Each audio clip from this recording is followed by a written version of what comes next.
हमारे मुख्यमंत्री छत्तीसगढ़ के भूपेश बघेल जी हमारे बीच में हैं। जरा जोरदार तालियों से मुख्यमंत्री भूपेश बघेल जी का स्वागत करें।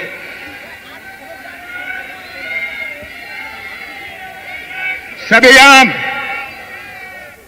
मंच पर बैठे हुए आदरणीय नेतागण, पूरे देश से आए हुए कांग्रेस परिवार के सदस्यगण, खास करके मध्य प्रदेश से आए हुए मेरे साथीगण, बहुत बहुत खुशी हुई आज इस रैली में आकर।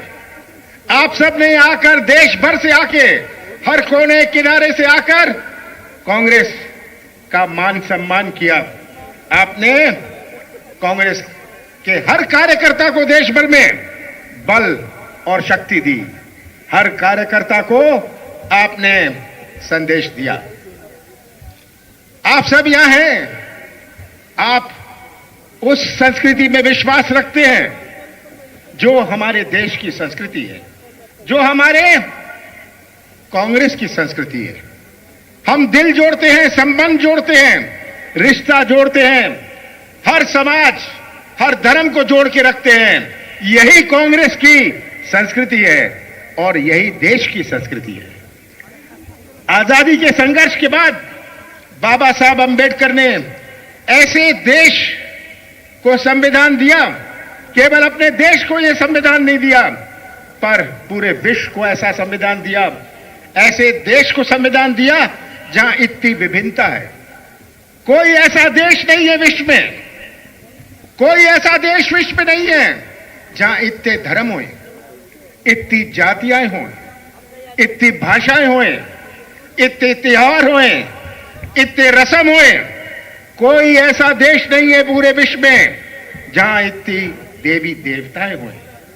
और आज अपना देश, अपने देश की संस्कृति जो जोड़ने की संस्कृति है, इसीलिए एक झंडे के नीचे खड़ा है। यही हमारे देश की महानता है, यही हमारे देश की महानता। विश्व, पूरा विश्व अपने देश की ओर देखता है, ताज्जुब से देखता है कि ऐसा देश जिसमें इतनी अनेकता है कैसे एक झंडे के नीचे खड़ा है। आज इस संस्कृति पर आक्रमण हो रहा है। महंगाई की बात बहुत हो गई, पर हमें पहचानना है कि कैसे अपने देश की संस्कृति पर आक्रमण हो रहा है।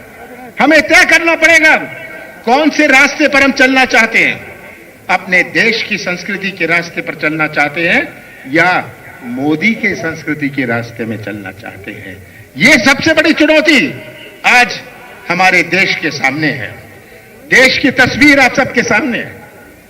देश की तस्वीर आप सबके सामने। हमारा बेरोजगार नौजवान हुए, भटकता नौजवान हुए, जो हमारे देश का, हमारे प्रदेश का निर्माण करेगा भविष्य में, आज ये भटक रहा है। इसका भविष्य अंधेरे में है। आज के नौजवान और 20 साल पहले के नौजवान में बहुत अंतर है। आज का नौजवान में एक तरफ है व्यवसाय का मौका मिले, रोजगार का मौका मिले। आज ये भटकता हुआ नौजवान के सामने जो हमारा देश का निर्माण करेगा भविष्य में, उस भविष्य अंधेरे में है। हमारा किसान लीजिए, किसान लीजिए, किस तरह किसानों के साथ अन्याय, कैसा अन्याय हमारे किसानों के साथ। मूल्य, खाद, बीज, ये आज समस्या। और हमारे देश की अर्थव्यवस्था कृषि क्षेत्र पर आधारित है, ये हम कभी ना भूलें। जिसकी किराने की दुकान गांव में है, वो किराने की दुकान चलती है, उसके बच्चे अच्छी पढ़ाई कर सकते हैं, अच्छी कपड़े पहन सकते हैं, जब किसान के जेब में खरीदने की ताकत होए, क्रय शक्ति होए।